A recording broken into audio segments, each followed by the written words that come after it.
So here's the gas mileage that I'm getting right now, 17.9 mpg. I'm hoping this improves it. What up guys, Crazy Gunner here. We're gonna make the Tacoma have more power. What that?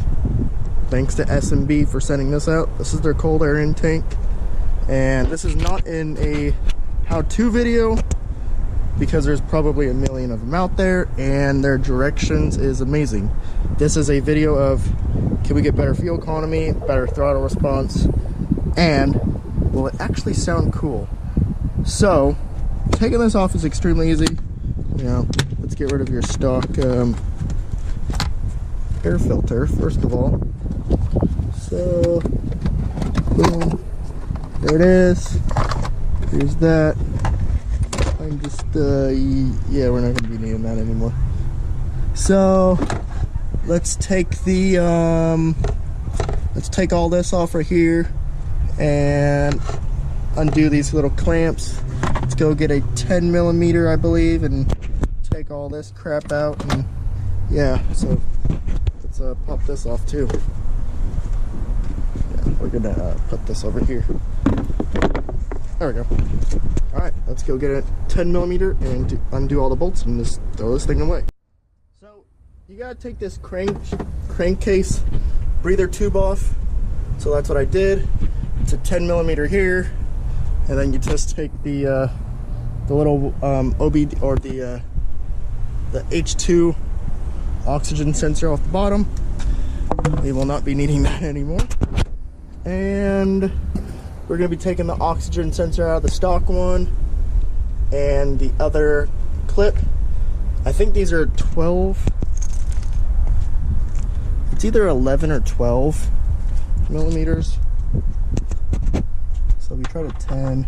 It's going to be a 12 millimeter to take the stock airbox relocation off. This is so easy. If yeah, it's going to be a 12. Let's take the oxygen sensor off. Throttle body right there. Okay, let's do it. So it's just 2 bolts, 2 12 mils holding it in, and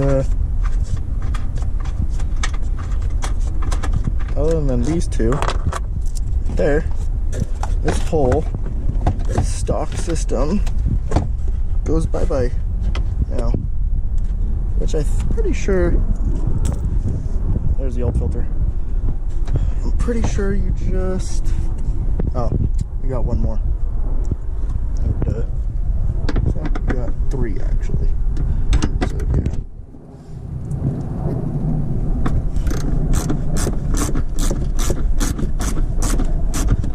Guess you got 3. That's all. There it is. 1, 2, 3. And here it comes. Stock location. Airbox is gone. Now let's just get that O2 sensor off and clean it up a little bit right there. So we put the new S&B system in here. We got the O2 sensor, the oxygen sensor. Make sure it is, the arrow is pointing towards the carburetor. The crankcase vent is right there. And now we're just gonna loosely fit everything and then we'll snug it all down. So let me go get the 2 things on the silicone adapters, or the silicone adapter. Make sure that is all in there, and then we'll tighten everything up. This should take you guys less than 30 minutes. Takes me a little bit longer because I'm recording it. So now that we got the crankcase vent tube in there, this is seated perfectly. Now we just gotta tighten this up, but first I'm gonna slowly start tightening up these clamps really quick and make sure they settle perfectly. We got the airbox ready to go, so let's tighten these up right here and go from there. So now that we got all these tightened up right here, I just gotta tighten up one more. O2 sensor is good. So this is the new silicone intake hose. And we got the stock intake right here as well that goes in the fender liner. So we're just going to put the bolts in, put the pod in, put the O2 in, and let's go from there. And this is the block off so you don't have to have it, but I am putting it on there. Since I live in the desert, maybe I'll block it off if we go off-road, and so it doesn't get too much dirt in there. But let's button it up a little bit and go from there. There she is, boys. It looks so good. It looks so factory. I love it. Besides the pod filter, and now we're gonna add the top, which is see-through. So let's get it started. Let's open it up and see what's up. This thing is so cool. It's so factory. Oh, well, hello, Oscar. Hello, buddy. There's Oscar. It's my next door neighbor's dog. He makes a lot of noise in the morning, right, Oscar? All right, so this is S&B's plexiglass system. You need 2 hands to open it up, apparently. That's how you know it's good. We're gonna put that down sideways. We're gonna open up the gas material. Just plunked you guys on the ground. So here it is. It's protected on each side. Here's the gasket material. I'm gonna take it off camera and kind of do it, I hope, and not drop it and mess it up. So let's do it. Wow, it sounds completely different. It sounds really, really good.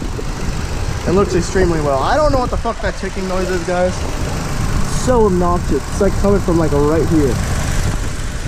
Toyota says it's normal. It sounds like a fucking diesel. Despite that, this thing sounds fucking crazy.